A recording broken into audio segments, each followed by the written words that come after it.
here in mid-March, what do you think is the number one need? Kicker.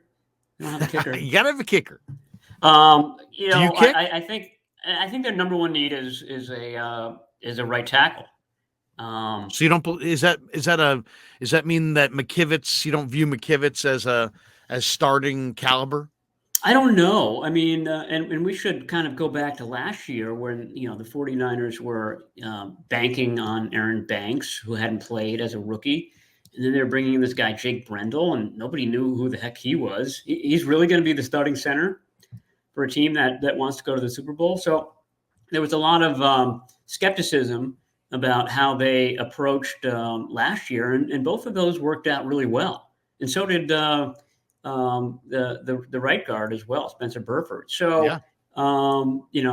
we can question McKivitz, but Chris Furster, the offensive line coach, who's basically the second in command when it comes to the offense now, he's got a good idea. He's got a good track record based on last year. So maybe we should wait and see.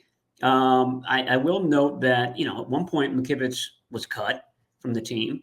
And at another point, after he rejoined the 49ers, they thought that he would be a guard, or at least they had him practicing at guard. So that kind of tells me that, he doesn't have the picture perfect athleticism to be a starting tackle. Now, can he do it? Yeah, absolutely. I mean, that's how the 49ers have gotten along in a lot of previous years when McGlinchey was hurt and this, that, and the other. So I think he's capable of it.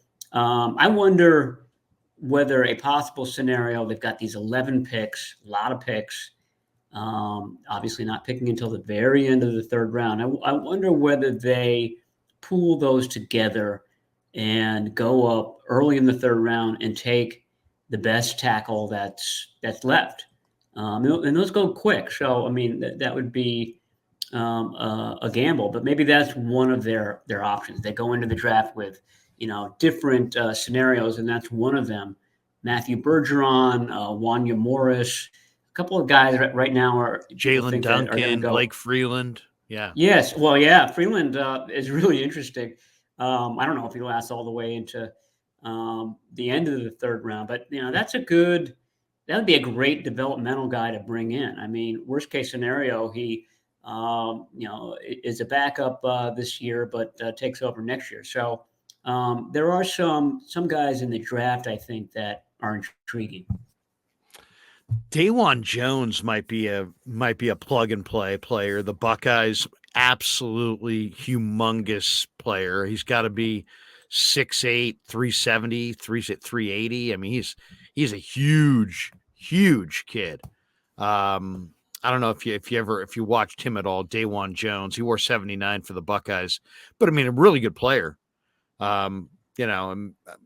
Just what do you think? I mean, I know Shanahan. Does Forster have McKittrick for years, like smaller, lighter guys?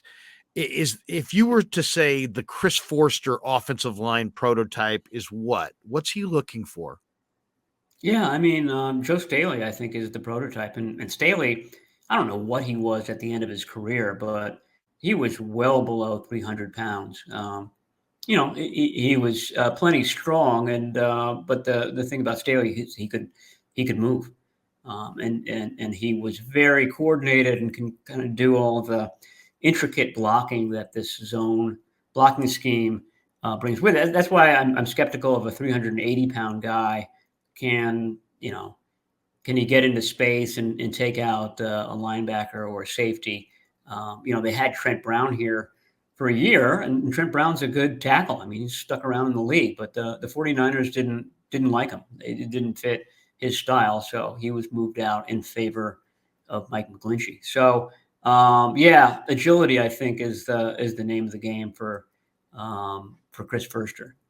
Where are the Niners right now on the cap, Matty? And where do you anticipate a restructure? Do you anticipate any more significant signings? Chauncey Gardner-Johnson's still out there.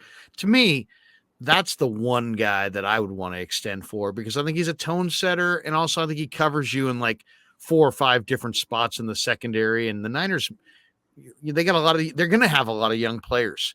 And to me, a Chauncey Gardner-Johnson as just this is the speed that we play at kind of a guy would be so valuable. But also, hey, maybe the corner you draft becomes awesome, or maybe the safety you draft becomes dominant. And then at least a guy like this gives you the versatility to kind of move them around to fill it out. Where are they on the cap? They're, I'd say, around 9 million below the cap.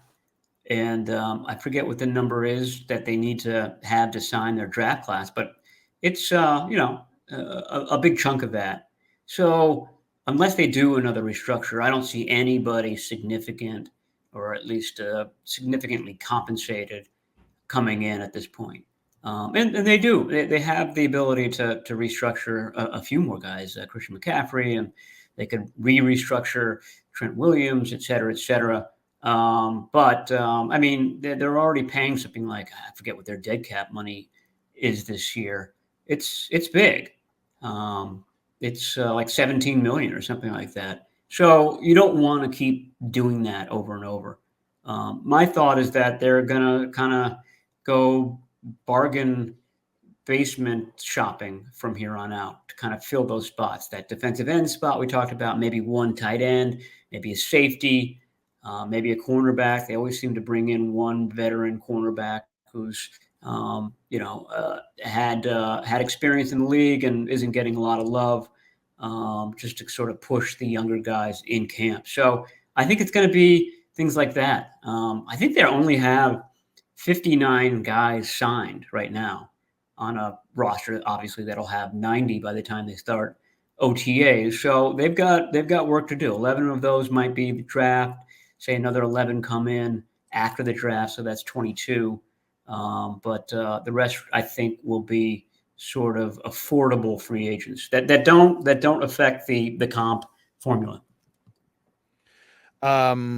Interesting. Somebody in the chat just threw out Justin Houston 1 year, 5 million, something like that. Yeah, Justin Houston. I saw somebody else put out Dante Fowler. I like Leonard Floyd, the guy you mentioned earlier. I do too. Yeah. I think Floyd, and of the guys left, say you had all the cap space in the world, Floyd and Ngakoue, I think, and probably Ngakoue a little bit more than Floyd, kind of fit that bill perfectly.